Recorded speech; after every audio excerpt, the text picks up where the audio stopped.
Si vous traînez sur n'importe quelle plateforme vidéo, vous avez déjà vu ce type de contenu. Une vidéo réaction. Une personne regarde une vidéo et donne son impression à chaud. Et c'est un genre qui peut être sympa quand c'est bien fait et ajoute une vraie plus-value à la vidéo. Mais c'est surtout pollué par des connards sans talent qui foutent leur tête par-dessus un contenu plus populaire que le leur pour sucer des vues. On a les plantes vertes, les ricaneurs,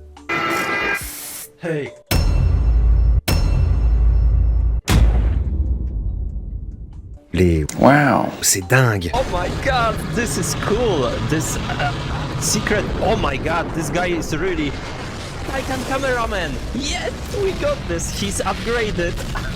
Nice. Il y en a les streamers qui lancent une vidéo et en profitent pour aller chercher leur Deliveroo ou aller au chiottes.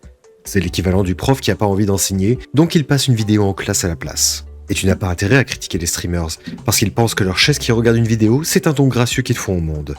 When people ask like, well, what's up? Like, aren't you taking views away? No, most YouTubers don't mind that, actually love that shit when Twitch streamers react to their videos because they get a fucking fat bump. De gros streamers dont la chaise de Hassan ont réagi à mes vidéos, et la hausse des vues et abonnements est indiscernable. Normal, si tu as regardé la réaction de ton streamer favori pendant près de 2 heures, t'as plus aucun intérêt à aller regarder la vidéo originale. Alors crédit, quand c'est bien fait, une vidéo réaction peut être sympa. Ce médecin réagit à une vidéo comédie de Michael Reeves en train de créer un robot chirurgien. Il explique le processus d'achat d'équipements médicaux des hôpitaux et comment sont utilisés les robots. Il ajoute son propre contenu, il ne diffuse pas l'entièreté de la vidéo originale, donc tu as encore un intérêt à la regarder après, et il crédite l'auteur. C'est bien. Ça reste une vidéo que tu peux sortir en 1 heure top chrono, tu donnes ton avis à chaud, bam, terminé. Pas de recherche ou de montage compliqué à faire. En comparaison, la vidéo de Michael Reeves lui a pris plus de 6 semaines et du matos qu'il a dû se procurer lui-même. Certes, la vidéo originale a fait bien plus de vues, mais pour une vidéo qui a pris une fraction de l'effort de l'original, c'est très bien payé. Et s'il existe autant de gens qui se lancent dans l'arène des vidéos réactions, c'est bien parce qu'il y a un public. C'est peu d'efforts pour potentiellement beaucoup de revenus. Donc si tu en fais une vraie entreprise avec une équipe de production derrière, tu peux en sortir à l'appel et te faire des couilles en or. C'est ce que vont faire les Fine Brothers, avec leur chaîne React, qui dominera le monde de la vidéo réaction avant de se mettre à dos le reste d'internet. Le concept de leur chaîne est simple. Des gens réagissent à du contenu. Grand-mère réagit à GTA V, des ados réagissent à un YouTuber, des enfants réagissent au dernier mème du moment, et on montre à des vieux des images de boulards. Oh my god, how gross! Oh god.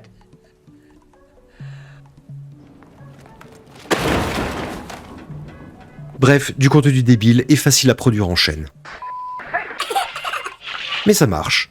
Chaque vidéo rapporte plusieurs millions de vues et ils en produisent plusieurs par semaine. Sauf que ces débiles ont cru inventer le concept de la vidéo réaction. Donc quand un talk show fait un segment d'enfants qui réagissent à de la vieille technologie, ils ont l'audace de les accuser de vol. Waouh, Hélène vient de faire une réaction d'enfant à la vieille technologie. Ils ne nous ont pas mentionné, ne l'ont pas fait avec nous. Pas cool. Allez sur leur Facebook et spammez-les, ces sales voleurs. Une honte que Hélène ne nous ait pas contactés et ont pris le concept comme si c'était le leur. Le concept existe depuis les années 60 à la télé avec le bon Bill Cosby ou l'école des fans en 77. Et pour les autres formats, 4chan avait par exemple bien avant le concept de tu rigoles, tu perds. Et oh bah ça alors.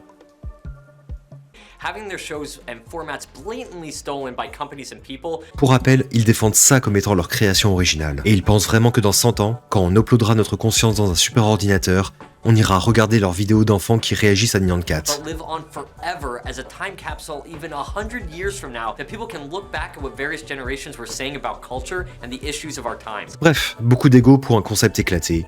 Et ils flairent l'opportunité de rafler tout le marché des vidéos réactions en posant un brevet dessus.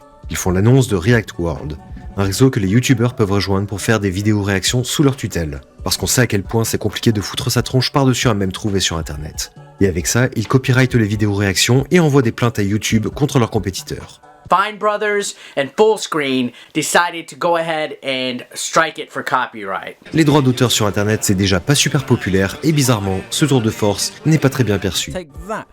Hey, fuck you, YouTube. Fuck the Fine Bros. What the fuck's wrong with you?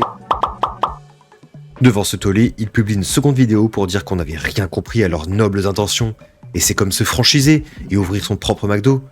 Sauf que ici, McDo a décidé que le concept du burger était maintenant à eux, et si tu fais un barbecue tranquille dans ton jardin, une équipe du SWAT vient te tacler et buter ton chien.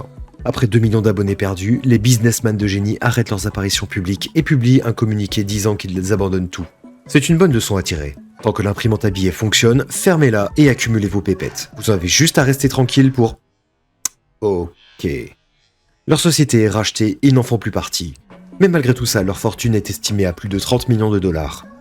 Donc la morale de cette histoire, c'est que réagir au dernier Skibidi Toilet publié et faire des millions de vues de gamins laissés sans supervision sur internet, c'est une stratégie viable pour devenir riche. Yes, yes, yes.